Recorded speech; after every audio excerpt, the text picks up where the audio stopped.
Alright, so we've already spoken about the Vernon Strip-Out edition. Now we're going to talk about sort of an adjacent move, and that is Derek Dingle's NoLap Switch. In fact, these moves are actually so adjacent to each other that, they're basically being used sort of one after another, sort of combined, and it's sort of why Jay Sankey sort of has a move called the Vernon Substitute Transfer, which is basically just these two moves sort of just smushed together and given like an improper name, but this is the NoLap Switch. And so because this move is very much so in the same vein as the Vernon Strip-Out edition, you can sort of expect the same sort of core mechanics to pop out in this move as well. So yeah, without further ado, let's get into the history section behind the almost at the Vernon Strip-Out edition, behind the NoLap Switch. So I've already discussed most of the history regarding Strip-Out editions in the Vernon Strip-Out edition video, so we're going to keep this basically kind of short and sweet. The NoLap Switch actually comes from the complete works of Derek Dingle by Derek Dingle back in 1982. In the book, there's actually 3 different ways to actually perform this move. Interestingly enough, because I do want to clear up some language and all that stuff, Derek Dingle actually calls these 3 methods applications. He calls them application 1, application 2, application 3, and so on, right? But they're actually quite different sort of mechanics-wise. So just to be clear, in terms of my language, in terms of when I'm trying to sort things out, when I say application, it's going to be the same move but applied differently. It's going to be sort of like in a top change, for example, right? If I wanted to use it as a switch, I can. If I want to use it as an add-on, I would, right? Those are different ways of using the same move in different situations. They don't change sort of mechanics-wise, right? But if I'm mentioning something like method-wise, that's when the mechanics of a move are going to change. So that's when things are just like shifting around differently, right? That's when I would call sort of something a different method. So I just find it pretty interesting that Derek Dingle would sort of just call these 3 different handlings 3 applications because they are applied in different situations, but the mechanics are sort of different. So I just wanted to point that out because just a little distinction in terms of language and all that stuff. But anyways, around the same time, back in 2004, there was a book called Enchantments by Wesley James that was actually published. In that book, there's actually a move that was actually similar to this, but Wesley James actually claims that he actually just made this move up independently, which I wouldn't be surprised by because, again, right? A lot of people, a lot of great magicians have similar sort of ideas revolving around moves and mechanics all the time, so I wouldn't be surprised. And at the end of the day, both of those moves, both the Wesley James move and also the NoLap Switch, both of these are actually just the Vernon Strip-Out edition with a ditch, right? The reason why it's called the NoLap Switch was because, again, there is a ditch involved, but most ditching, especially at the table, actually involve lapping. So that is when you have like a card or whatever and you just toss it into your lap and you get rid of it, right? You put it out of play and that's it. But it's called the NoLap Switch because you ditch a card, but you don't use your lap to ditch it. You ditch it in the deck. So that is why it's called the NoLap Switch. And that's basically the general history behind the move. It's, like I said, just keeping it short and sweet. Okay, so ideally you should know the Vernon Strip-Out edition already because this move is basically that move with an additional step. It is essentially an add-on with a switch added onto it. But I'll briefly go over the main mechanics of that move. Basically, I'll just go over the first part of that move and then we'll basically supplement it with the NoLap Switch a bit later on because they basically share the same start but different sort of endings. But if you ever need more details for the beginning and all that stuff, you can of course watch my video on the Vernon Strip-Out edition because that's where the most amount of detail will be. But for now, let's just go over the beginning part that is shared between all 3 methods of the NoLap Switch. So what you want is that the cards that you want to switch in are going to be on the bottom of the deck, alright? And we're not going to do anything with them just yet, but essentially, you're going to spread through the deck, and you're going to spread through them in clumps. So you want these small little spreads that you basically occasionally push off with your left thumb, right? So you open, close, just like so, right? You don't want these large spreads where you display everything. You want these nice controlled spreads, all right?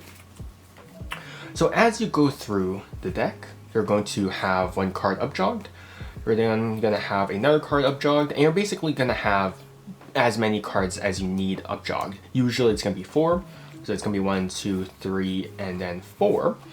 The Vernon Strip Out Edition sort of method, it sort of needs this final card to need to be close to the bottom, but not at the bottom 5 cards, because of course you need the aces. So ideally the 4th card should be selected at around 10-15 cards from the bottom. Alright, so that's pretty much the only constraint, and now you have 4 cards upjogged just like so.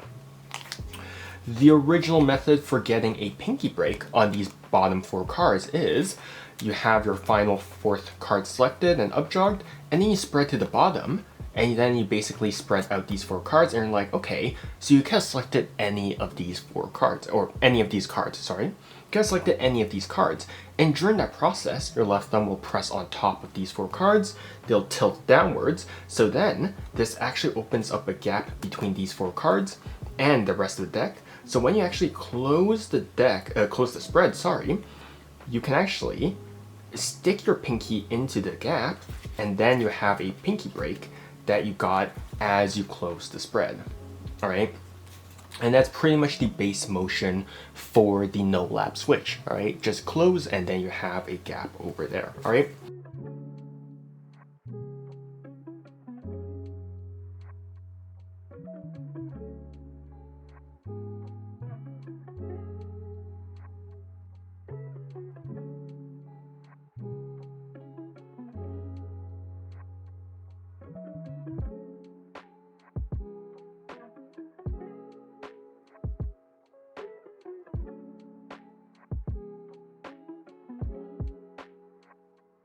The alternative is that you can have your 4 aces, and then you have an in-jog on the 4th ace from the bottom, all right? You have an in-jog, so then you can have your 4 cards selected, and then the 4th card can be taken from anywhere. Because your 4th ace is basically acting as a bookmark, you don't really have to worry about where your 4th card is being selected from.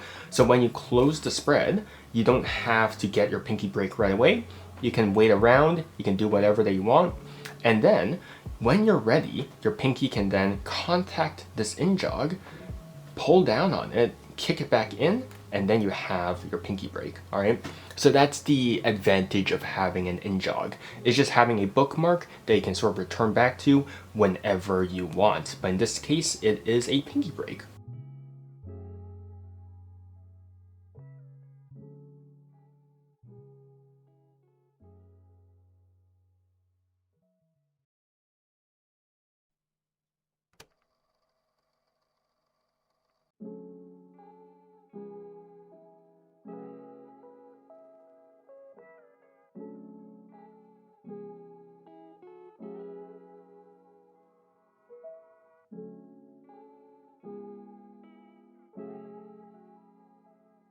So basically the beginning motions of the NoLap Switch all revolve around this. This is all you basically need to know for the start of the NoLap Switch. You have 4 cards upjogged, and then you have 4 cards separated from the deck via a pinky break. These 4 cards will be the cards that you want to switch in, and these 4 cards, they're pretty much random cards. They're going to be the cards that you're going to want to switch out, okay? So that is our default position, all right? All right, so now that you're in your default position, which is 4 indifferent cards upjogged, your 4 aces separated by a pinky break on the bottom of the deck, now you're ready to get into the first method, which I do have to admit has quite a bit of crisscrossing and all of that stuff. It's not necessarily the most optimized in terms of hand movement and stuff like that, but it is sort of an interesting move. So your right hand's gonna move forward, and then it's just going to clip the 4 indifferent cards, take them out of the deck, and you're just gonna lay them down onto the table. Meanwhile, it's gonna come back, and then while keeping the pinky break, your right hand is just going to grip the deck in a right hand bill grip, keeping the pinky break and transferring it into a thumb break. All right. You can, of course, turn it into an Erdnase break, so that way the angles are slightly better. So if you take a look at the thumb break right now, this is what it looks like. But if you actually want to turn it into a Erdnase break, it's actually relatively simple. So same thing, but you're actually just going to slightly relax these fingers, and your middle finger is actually just going to kick up the deck slightly, so then it separates this entire right long edge from the deck. All right, so now it opens up from the front like so. So the moment that your right hand actually just sort of contacts the deck, it opens up, and then your pinky can stick itself into this gap over here. So what happens is that now your middle ring and pinky finger are hiding the break.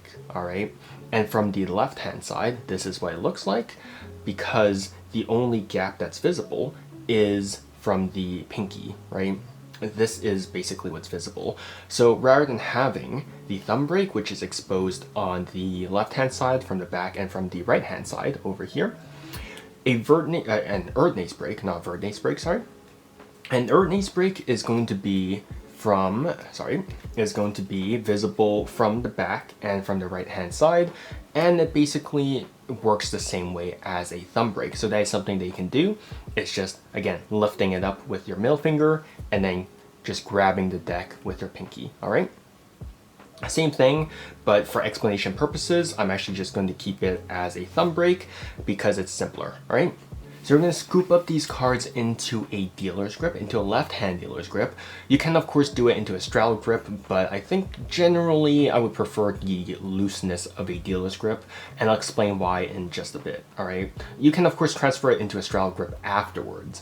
So what happens now is that your left hand is just going to move backwards, while your right hand is going to move forwards. So there's going to be this forward-backwards motion, but there's also going to be this sort of distance between the two decks, because now your left hand passes below of the deck as it moves, right? As it moves backwards and as your right hand moves forward.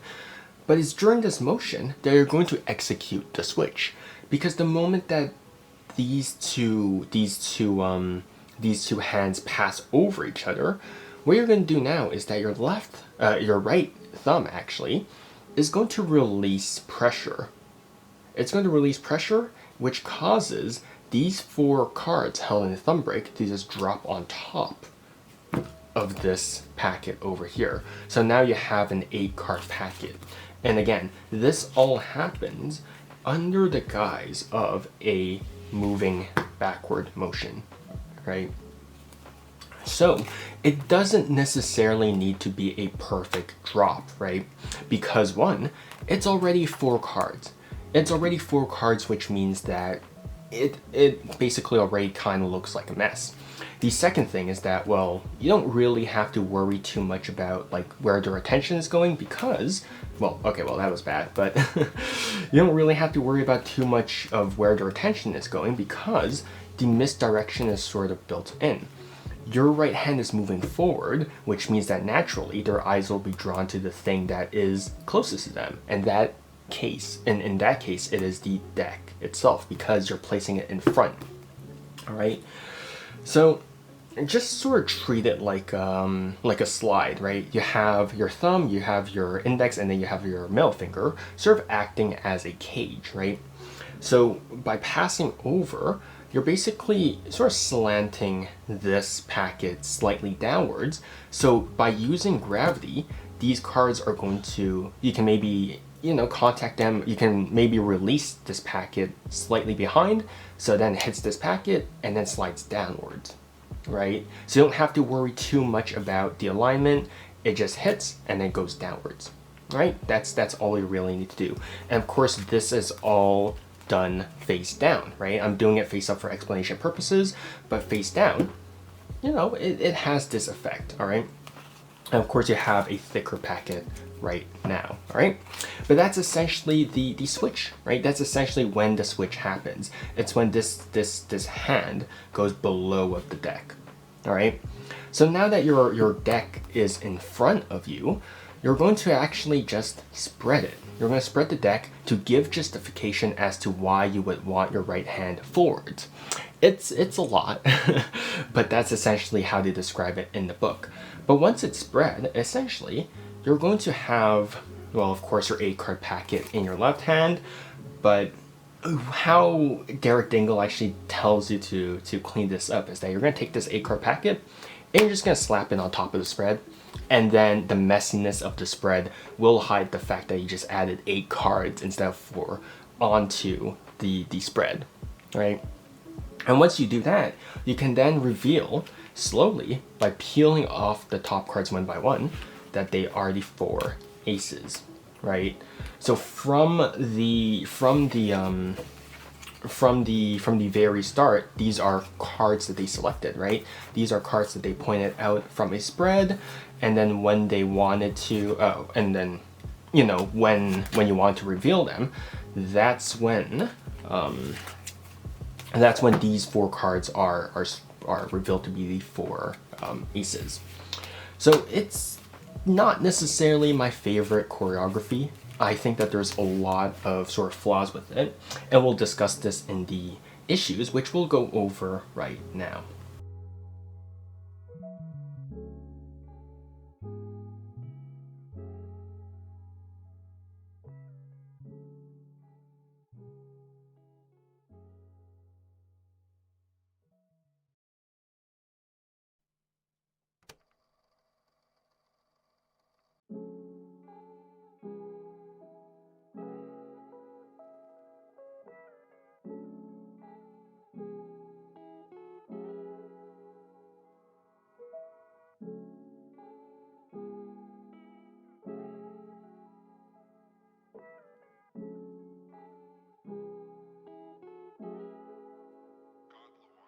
So notice the amount of crisscrossing your hands and moving backwards that you basically have to do to accomplish this move, right? So right from the get-go, I mean, just this is fine, right? This is fine. I don't think there's any problem with the starting position, right? That's fine.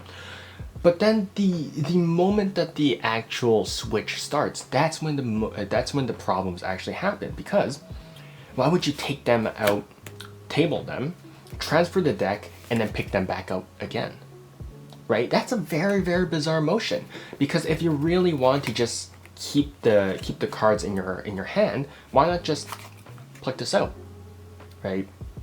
It's a very, very weird motion, and it's like that because you need to get the deck into a billow grip, so then you can deposit the cards on top of this packet, right? It's in service of the method. So this weird motion happens because you need the method to happen. Otherwise, you would just pluck them out, keep this in a dealer's grip, and yeah, that's it. But instead, you have to take them out, table them, transfer the deck into a billow grip, pick them back up, and then crisscross it again to table the deck, which is pretty nonsensical if you really think about it, right? It's a very simple move, right? The general motions of the move is that you're dropping 4 cards onto a packet, but because of the sequence, what actually ends up happening is your right hand moves forward, the deck goes into your right hand, your left hand picks up the cards that you just got out of the deck for some reason, and then these switch placements, you table the deck, you spread it, and then you're placing 8 cards on top of the spread, and then you reveal them that way, right?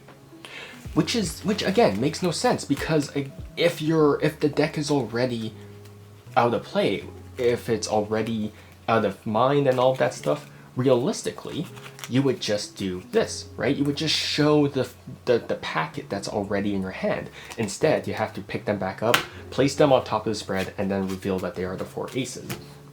Which again, it's a lot of motions to accomplish something so simple. So you're passing the deck around, you're passing the cards around, and you're tabling them, you're spreading them, and generally it doesn't have to be that complicated sequence-wise. But because of the method, you're basically forced to kind of follow the sequence. But there might be a better way to do it if, you know, you're willing to invest the time into it. But I won't offer that solution now because we have 2 more methods to actually go through.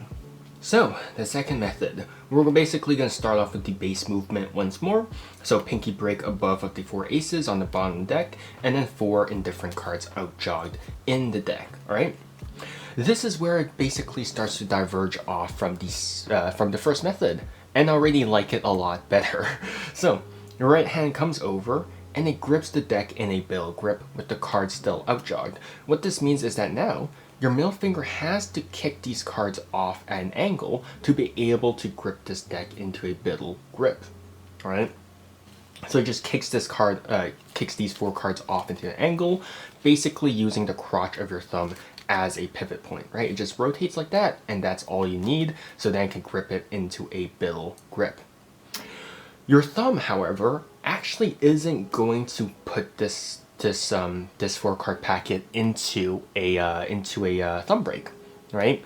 Well, your right thumb, is actually just going to grip the deck independently of these 4 cards. These 4 cards are going to remain in your left hand, right?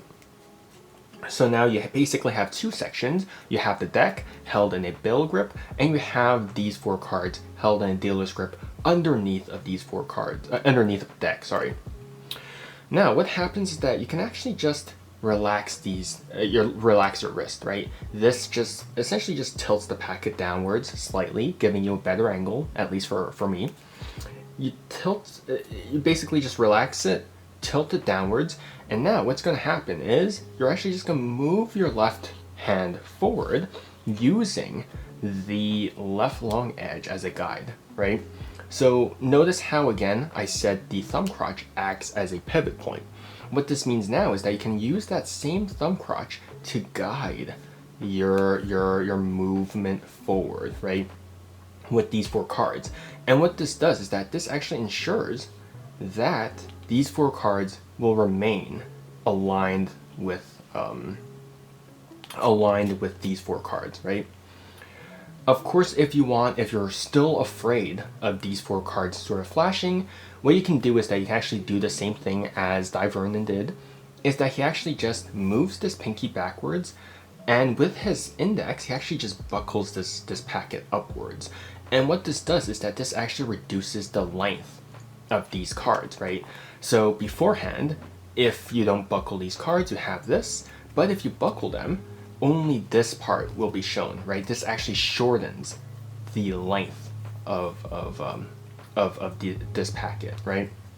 So that's something you can do if you're afraid of this packet sort of flashing underneath the deck, but generally it shouldn't happen, right? So again, you relax your wrist, and then using the left long edge and your thumb crotch, you just move your hand forward, and then you grip everything, right? So essentially your thumb, your middle finger, and your left index grips these 4 out-jog cards, and keeping your pinky in place, keeping your pinky over here, you're basically just going to pluck these 4 cards out. And by plucking these 4 cards out and keeping your pinky in place, basically you're keeping a pinky break that separates the 4 indifferent cards from these 4 aces, alright? So again, it just plucks them out, and now you have your left hand in front and your deck in the back. All right. Now you're basically just gonna do the same thing. You're basically just gonna cross over these 2 hands. Your left hand goes at the bottom, and your right hand goes at the top. But now what's different is you're actually not dropping anything. You're picking up something. So keeping this pinky break in place, what actually happens now is as you pass over this deck, you're basically just going to slightly flex your middle ring, pinky, and your thumb as it passes over this deck. And by flexing it slightly, you're just going to pick up these 4 cards, and then you're just going to move forward, table this deck, and again, to give justification as to why this deck is moving forward, you can spread it, all right? and then you're left with the 4 aces in your left hand. So again, this is just a very, very slight flex of the hands, right? Of the fingers, sorry, of the fingertips even, right? You don't really need that much of your fingers to really pick up these 4 cards. They're thin. You can just do the lightest bit of pressure increase and then you can just grab them, right? So again, it just moves over, you pick them up, and you have to make sure that there's no like stutter. You don't want this to stop over here and then continue forward, because then that makes it pretty obvious what you're doing, right? You're just hovering over it and you're like, right? You don't want that. I don't know what kind of sound I made. I'm really sorry about that, but you just want to pass over, steal everything, and that's it, right? Spread everything to hide. Actually, you don't even need this to be perfect. You don't even need the 4 bottom cards to be that perfect, because you're just immediately going to spread the deck afterwards, right? You don't need these 4 cards to be perfect. If in any case they're not perfect, what you can do is that you can slightly actually side jog them.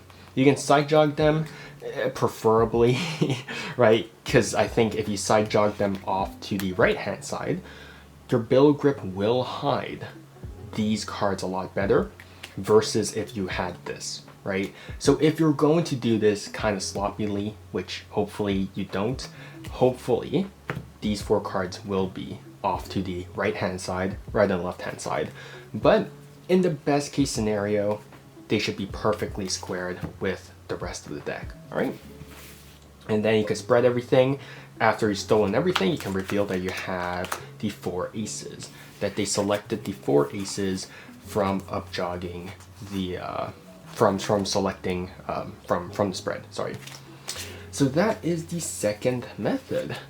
Yeah, I mean, I much prefer this over the first method because there's a lot less crisscrossing, and it's I think generally it ends pretty much cleaner, right? Because you're not ending with 8 cards, you're ending up with, you're ending up with 4 cards. So yeah, that gives the final display a lot more sort of openness if you want. But yeah, it's just the steal, I think, that a lot of people will be somewhat afraid of. But generally, that is the second method.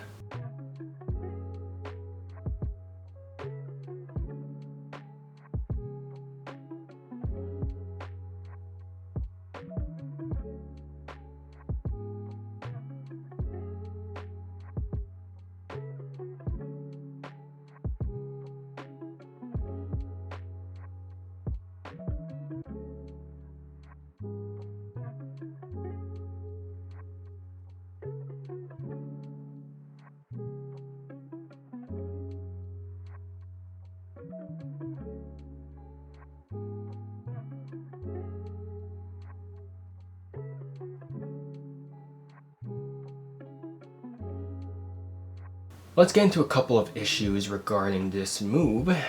So motion-wise, I think this method is going to be a lot better because there's a lot less crisscrossing. The only crisscross that really happens is this backward-forward motion when you take out these indifferent cards and when you go forward, right? And that's pretty much the only moment where there's actually any sort of crisscrossing, right? It's, you know, it still doesn't really make much sense from an external reality sort of perspective, but you know, it's for what it is, for method wise, I think it makes sense. But again, that's only for the internal reality. The thing is that I still don't know why you would strictly need the 4 aces in your hand, right? Because if you actually take a look at this, right, the moment I steal these 4 cards, if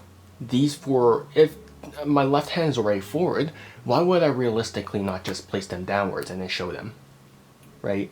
If they're already in a position where they're close to the table, where they're in front of you, where they're clearly being presented outwards, why would I not just table them and then show it, right? The obvious answer is because we as magicians need this backward-forward motion to happen so then we can execute the method. But realistically, if you really want to be pedantic about it, you would just boop, right? That would be it.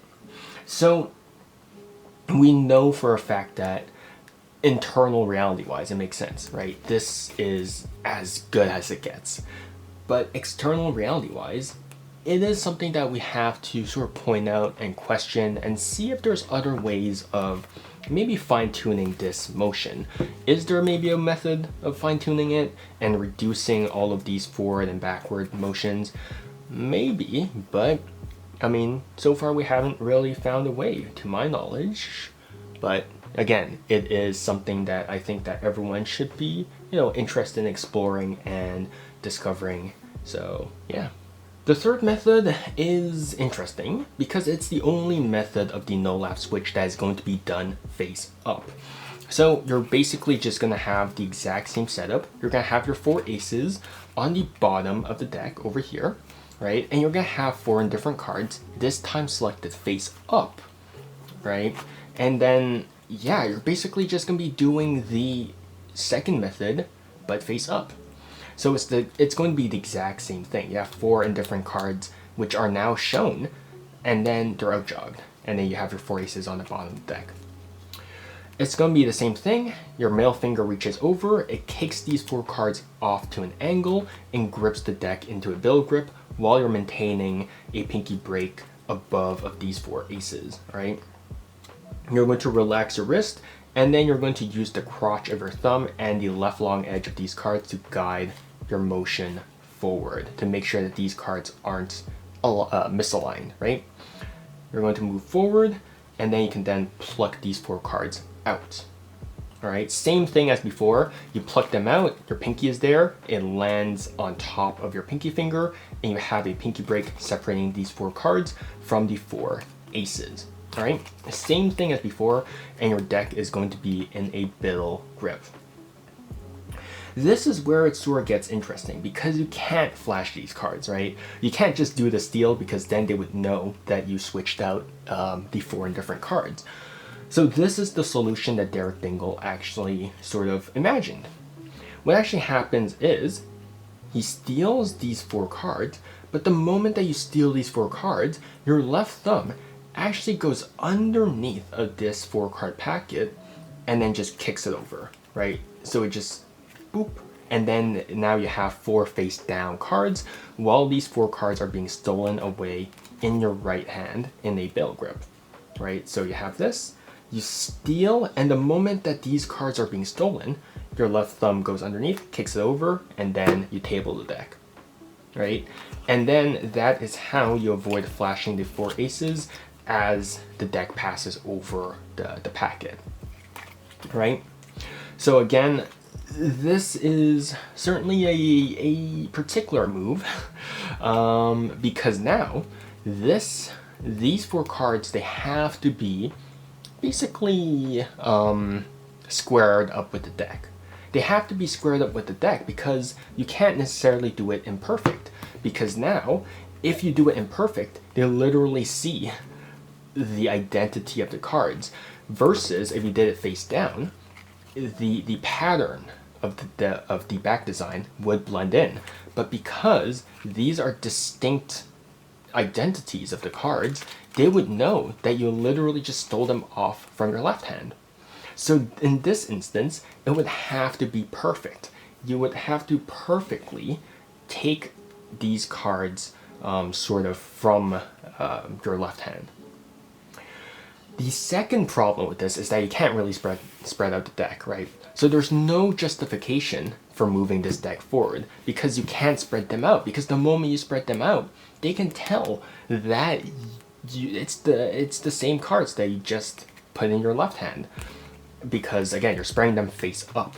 The other solution, of course, is when you steal, right? You're flipping these cards face down. You also flip the deck face down as well, and then you spread everything, which is weird, right? So alternatively, what you can do is the moment that you steal these 4 cards, right, rather than doing a spread, you can just start a dribble halfway through, and then you can show that it's messy and stuff like that without needing to do a spread, right? So what I mean by doing a dribble halfway through is rather than doing a dribble from the very bottom of the deck, you can just you can just dribble off entire block. You can just dribble off entire block and then dribble off the rest of the deck normally, right? So you can just do that. And that hides the bottom few cards that you just stole, all right? So you're left in this position over here, right? And that is the third method for the NoLap Switch, which I have a lot more comments to really sort of say about this because it's certainly an interesting move.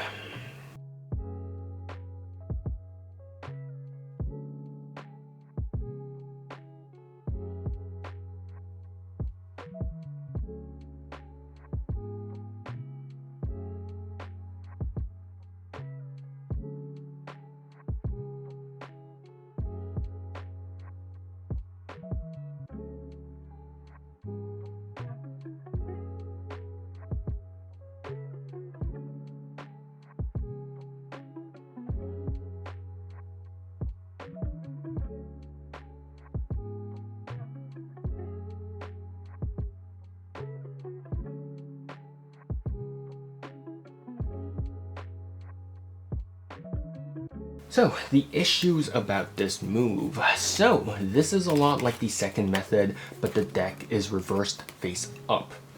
On the surface, it sounds great, right? It sounds great because this is a multi-card switch done face up, which means that the spectators can see the cards that they are selecting up until the very last moment, right? That sounds great. That sounds really good, right? The problem with it is that it's not as great as you think, because to hide the fact that these cards are going to switch, you have to compensate for a couple of things, right? So in theory, yes, but the effect of knowing that these cards are yours is lost the moment that you flip them face down. Let me explain, right? So you have, they know for a fact that their cards are going to be in your left hand, right? They see that their cards are on the left hand, but the moment that you pass this deck over it, and then you flip this card, these cards face down, there's a sudden visual difference. This visual difference is that it goes from face to back. This is as jarring as it is going from a 2 to an ace, because this doesn't, you're still changing states of the cards the moment that the deck passes over. The moment that the deck passes over, the line of sight is broken, so now they know for a fact that this might not be the cards that they selected, right? There's a moment where they lose line of sight, and then the next moment that they see their cards again, they're face down. That is very, very jarring. That makes no sense, right? Because if these were the cards that they selected, why wouldn't they just remain face up? Why would they suddenly need to be face down? Why would they suddenly need to be hidden? So, in a way, even though these cards remain perfectly in view, the fact that they change states, the fact that they go from face up to face down, as the line of sight is broken, is very jarring and it's very bizarre, and I think it completely ruins the fact that the whole advantage of having this move face up was so then they can keep their eyes on this packet, right? I think it completely ruins that, because you're still changing the state of these cards.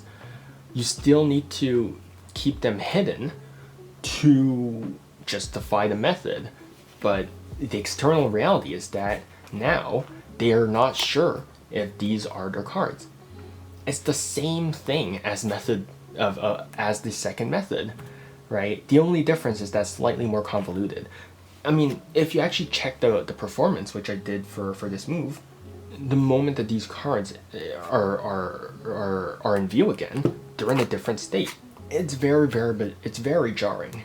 So on paper, it feels really clean, right? On paper, it's like, oh yeah, they always see these face-up cards. But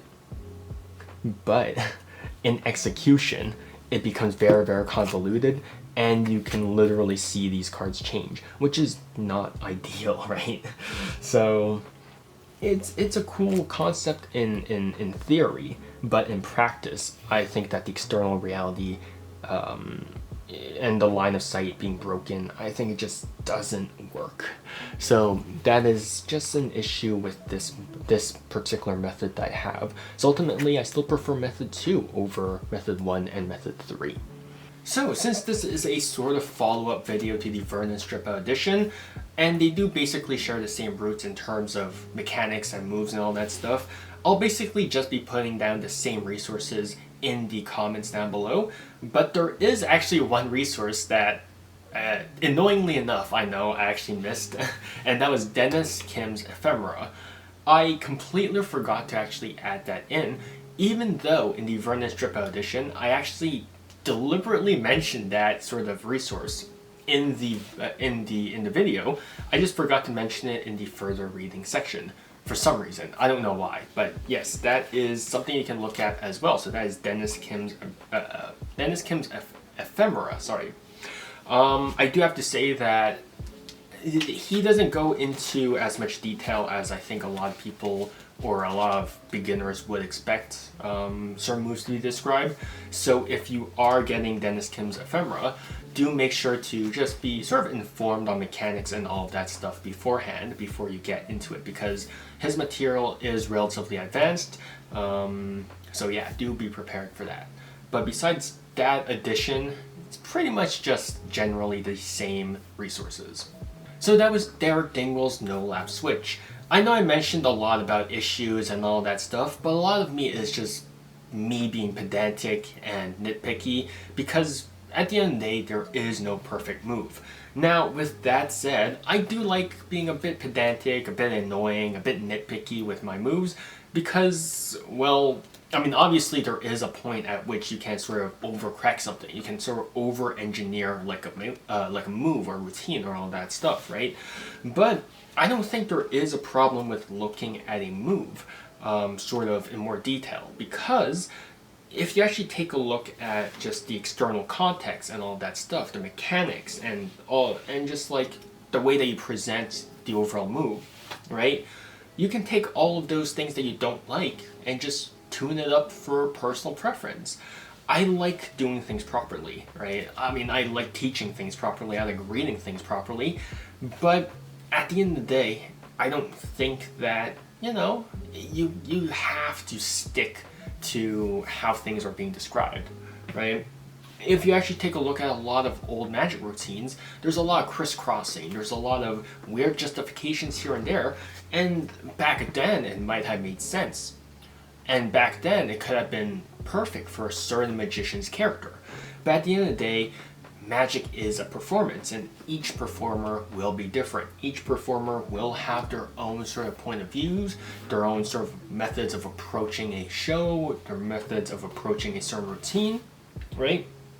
So I really don't see the problem in sort of just finding flaws, finding personal flaws about a move, and just tuning it up until it suits your personal palette. I think that at the end of the day, it is very, very performer oriented. I know it can be annoying, right? I'm not pointing out the issues for the sake of just being like, haha, look, Derek Dingle clearly didn't know what he's talking about. No, I think Derek Dingle will forever know more about like Magic than I do. But at the end of the day, I am pointing out these issues because no move is perfect. And if just pointing out those few issues gets like another magician just thinking about a move, like, I think that's worth it, right? Just inspiring another magician to just take a deeper look into a move that they would have never just bothered to take a deeper look at. I think that's worth it. But of course, if you do want to choose to perform the move as is, that's of course completely your choice. Of course, I do think that, you know, you should know the original context, you should know the original handling of everything, but ultimately, I don't think there is an issue in, you know, when performers change things up for themselves and for their own style, because, well, no one's gonna be completely the same all the time. Our hands are different, our personalities are different, and all of that stuff. But yeah. I know some people might be like, you know, he's rambling about the issues too much, and yeah, I know. But yeah. That about wraps it up for the NoLap Switch. Again, if there's anything that I got wrong or anything, because that does happen, right? I'm not perfect, especially the history section. I don't have access to every single magic library out there. There's just things that I will miss, especially like maybe for more experienced magicians, maybe for more well-read magicians. But with the current resources that I have, that is what I was able to dig up, and I hope that that does clarify a bit about sort of the history of magic, because that is sort of a more sort of neglected side of magic, especially on YouTube. But even just then, like workers, a lot of, I think, workers who just like performing will sort of forget about the history of moves. And I think it is important to sort of document the lineage of magic moves and mechanics and routines and all that stuff. But yeah, if I got anything wrong, again, feel free to correct me, preferably with a passage or a source and all that stuff, because it did happen that someone actually tried to correct me, but then of course I was able to cite Marlowe's magazine and all that stuff. So yeah, it was, you know, preferably I would like everyone to be a bit more well informed and just have decent exchanges and stuff like that.